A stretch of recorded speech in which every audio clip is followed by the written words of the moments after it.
Hello, my name is Deanna. Welcome back to my channel. I help small businesses and entrepreneurs to be able to scale their business by creating high-performing teams, as well as being able to systemize all of their operations. So let's get into it. Today, we're going to be talking about the 3 pillars to scale your business. And so there are 3 main ones. So I have my handy dandy whiteboard here today. So let's see.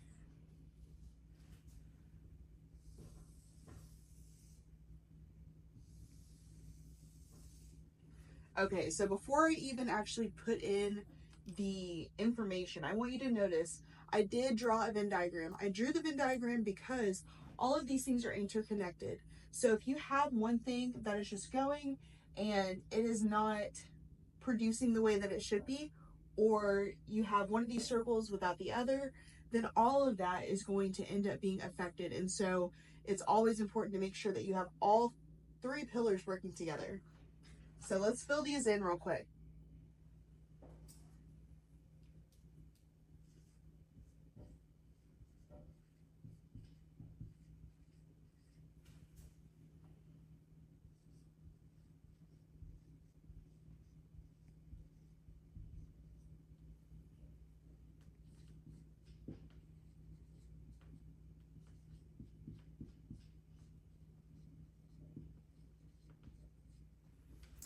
Alrighty, so I filled in all my 3 pillars. So we have operations, client experience, and then leadership. All of these play a role. And so you might say, okay, well, where's sales? Where's marketing? That all goes under operations, believe it or not. Operations is comprised of many different elements, including sales, marketing, HR, all of that is actually under operations. So that's why I have that there. Leadership. Your leadership determines a whole lot for the company, how quickly you can scale, and if you can even scale effectively. Because if you don't have good leaders in place, it's going to be really hard for you to retain good talent, and that's ultimately going to make it even more difficult for you to be able to scale as quickly as possible. And then last, but maybe arguably one of the most important things is the client experience. So this is where a lot of people go wrong. I know I even went wrong in my very first business. You have to have follow-up. Follow-up is so crucial, and over-delivering, regardless of what you promised, over-deliver on everything. Any and everything that you possibly can, give more. I know a lot of people like to hold their cards close to their chest and don't want to give out things for free, but that's ultimately how you're going to build that brand loyalty. That's how people are going to actually believe in you and know that you're going to do right by them before they even spend $100 or $10,000 with you. Regardless of what it is, you have to build up that authority, and that means by over delivering on your client experience. So we're going to break these down. As you see, there's this area. I'm going to use a different color. Y'all, I love using a whiteboard. I'm going to use a different color. So we want to always make sure that we are functioning in that area. If we are functioning in this area, that means that all of these things are taking precedence within our business, and that also means that all of them are running like a well-oiled machine. So if we're in this quadrant right here, or not even quadrant, but if we're in this section, this is where we want to be. So I labeled that green just so that y'all know that is the ultimate goal. So breaking it down a little bit further, let's go into more so operations. So this is going to break down more of your systems, your SOPs, even your tech stack and automation. And so I'll kind of write a couple of things off to the side just so that way you all can visualize it with me as I go through it. And let's see, so operations is going to be systems,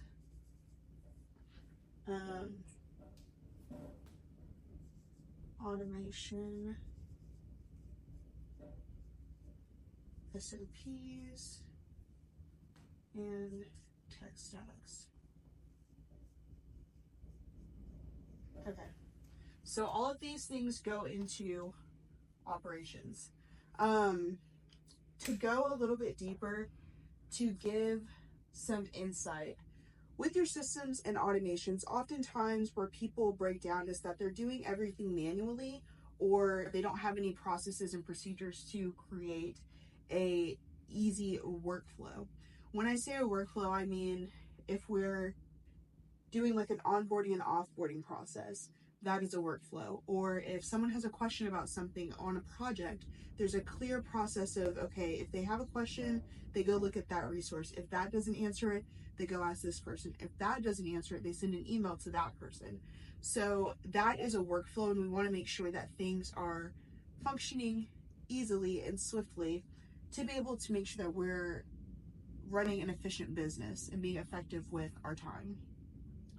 Automation. This is a huge one nowadays, especially with how AI is just blossoming, and automation really can transform a business. I know some people are a little bit more adverse to it, others are a little bit more welcoming to the idea, but I guarantee you, if you implement automation, that is going to help you with your client experience, and that's going to make even the leadership team, it's going to make everyone a lot happier. Because number one, if you have automation, that's going to affect your client experience, because then you can touch on different things. You can have those touch points with them saying, hey, we haven't heard from you in a while. How are things going? Hey, do you have any questions? Hey, can you leave us a review?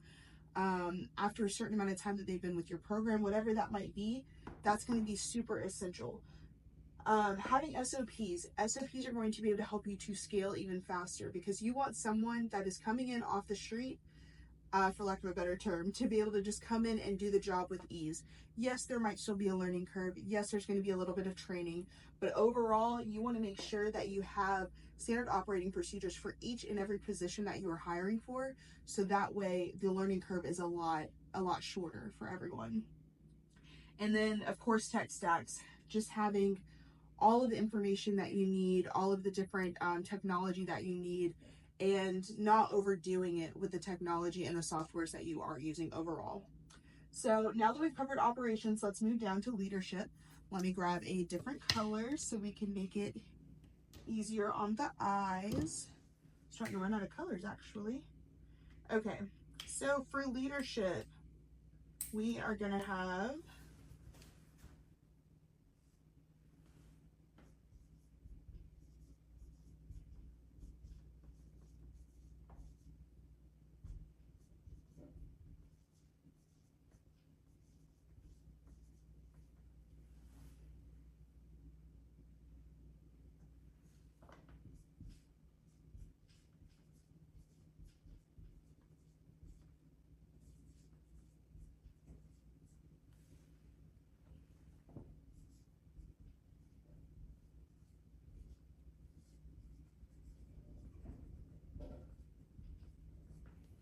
all right. So for leadership, let's dive into this one. This one is honestly one of my favorite ones, because it is easy to get the wrong people. Not necessarily the wrong people within the company, but just the wrong people in the wrong role. And so that's why I have right people, right roles. So one of the ways that you can do this is making sure that you are implementing personality assessments, and cognitive behavioral assessments. And I'll do another video on that to actually dive deeper, because that one is kind of a little bit more of a rabbit hole. But making sure that you have the right people who have a passion for what it is that they're doing and actually have a strength to carry out whatever that role is. It is inefficient to ask someone to do a job that they do not have the capacity to do. There's a difference between having the capacity to do it and also being able to actually do the job, as far as, my goodness, the word's escaping me, but basically capacity over being able to know how to do the job.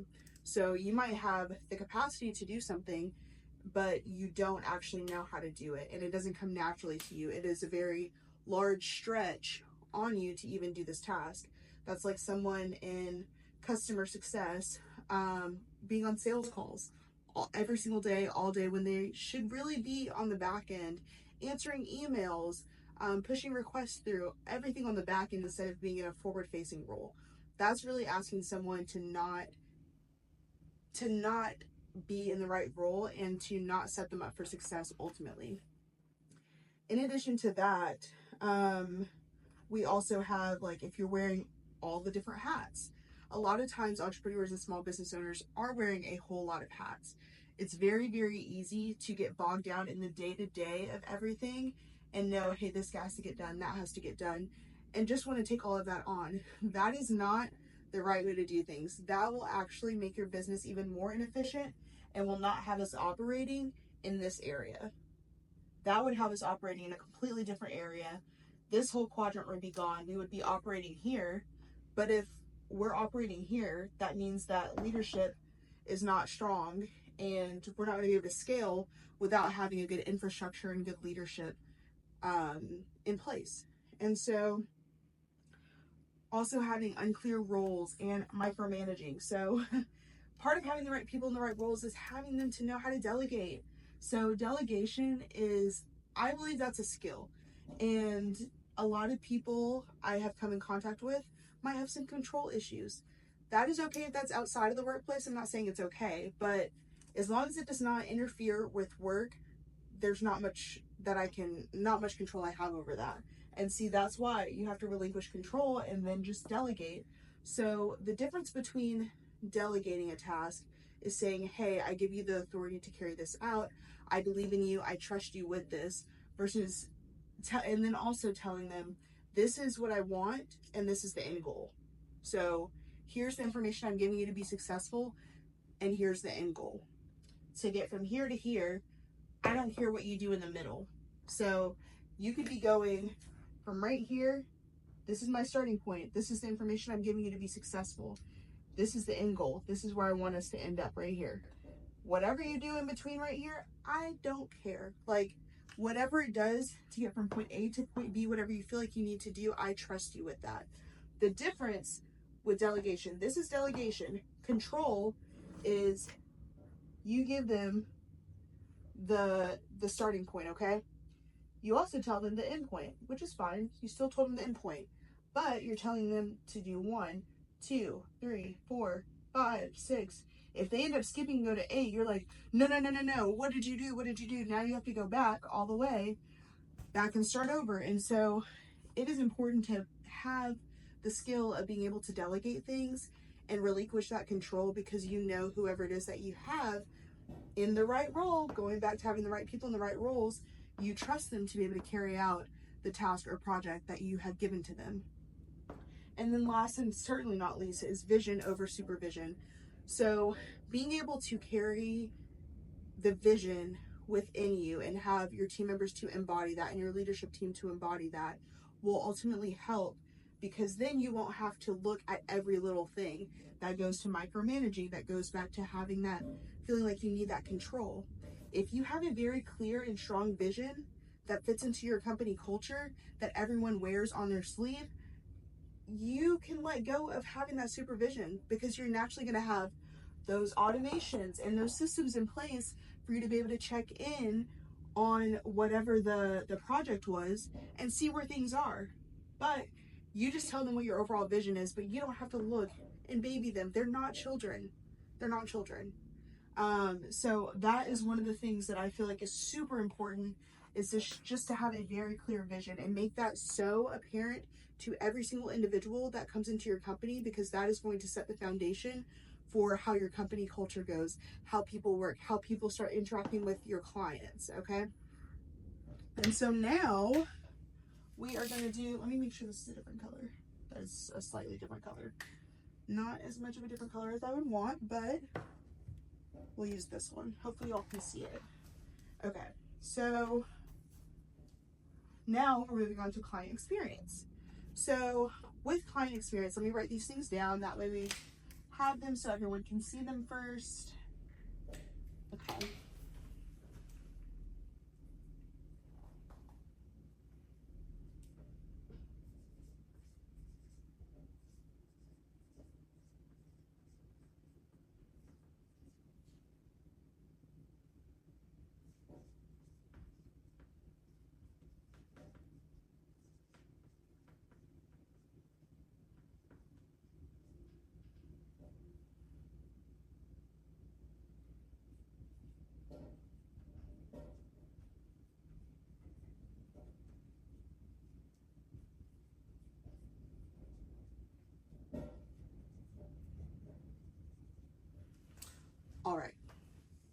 So this is a very important piece. Like I said, the client experience is what's going to continue to drive your business forward. That's going to give you that repeat business if you have a repeat type of business, or it's also going to help you to get those referrals. So let's start a little bit from the top. So making sure that you are having consistent communication. So a lot of times I see with companies is that they have inconsistent communication. They might reach out to someone for like one time, and then 3 months go by, they reach back out to them again, but it's very sporadic and there's no strategy behind how they're communicating with the client, as well as no follow-up. So that kind of goes back to that consistent communication and making sure that you have those touch points. And going back to automation, I'm going to hit on so much, y'all. That is really going to be part of the foundation to having a strong client experience. And then in addition to that is ghosting people after their purchase. I've seen this too many times where companies will get someone's money and the person never hears from them. They might get the product too, but it is literally radio silence. That is it. Like, they make the purchase with you. Say if it's a soap brand, they make the purchase with you to buy your all natural soap. They get a receipt, but they don't get a thank you email. They don't get anything else. It's literally just market to them. Hey, buy this soap. We have this. This is a new product launch, blah, blah, blah, blah, blah. But then there's nothing afterwards to tell them, thank you so much for supporting a small business. We really appreciate you. Would you mind leaving us a review? All of that. So when I say this, while onboarding, it does not matter if you are in more so of a service-based or product-based company. That does not matter. You can still have a very wow onboarding experience. And so wow onboarding really just means that it's so extraordinary that the customer says wow during the process. Like, wow, this is amazing. This is an awesome company. I definitely want to work with y'all again. I definitely want to get more of your products, whatever that might be. So that's wow onboarding. That might be that you send them a welcome email. That might mean that you hop on the phone with them and just see if they need anything. You have an onboarding call. It might mean that you send them a personalized text message or a handwritten note. If it's a product-based business, you send them a little handwritten note inside their box with their new product. That goes a long way. I can't tell you how many small businesses I've worked with that have given me that, and I'm like, oh, that's a really nice touch. They did not have to do that. Did not have to do it, but they did. And I think that's super neat. And someone or some companies that are doing really, really well with client experience. Another part, like I touched on before, is having that consistent communication. Goes back to having automation, because that helps you to have consistent communication versus you having to pick up the phone every single day or every couple of hours to be able to follow up with this client and do this and do that. No, just have it all. Have that consistent communication with them. Have it automated so that way it's all time-based. And you can even include different segments in there. I don't want to get too far off on automation because I can talk about that forever, but there are ways to be able to have consistent, personalized communication by using automation to help enhance your client experience. So I'll leave it at that for now. Review requests. So whenever you have review requests. So anytime someone requests something from you, or say they need a replacement product, something broke, or something's not what they thought, always look over those things. Don't just glaze over it. Don't just ignore it because you don't want to deal with it. That is one of the number one things that can make a business go under very quickly, is if their clients feel like that they're not actually valued, that they're just a dollar sign. And you want to make sure that you are being intentional with reviewing those requests. That might mean following up with the client. That might mean just hopping on the phone. Hey, we got your request. How can I help you? I'm so sorry that you have this experience.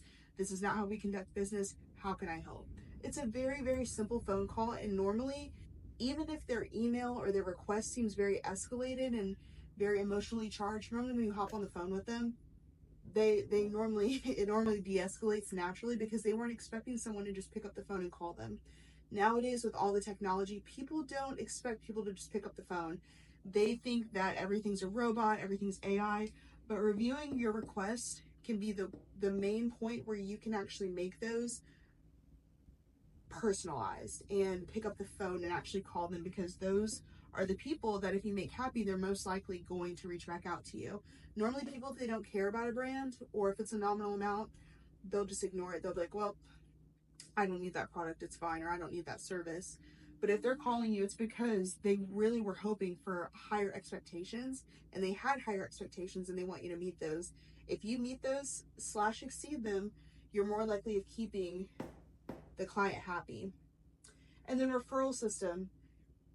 If you give an exceptional client experience, there is no reason you will not have a very strong referral system. So whenever you do have a referral system, you have to have nurturing emails to go out and expressing to them, hey, you're a part of our ambassador program, or hey, you're a part of our affiliate program or a referral program. We offer you a referral fee for referring people to our business. If you make sure that your client experience is taken care of, the referral system will take care of itself.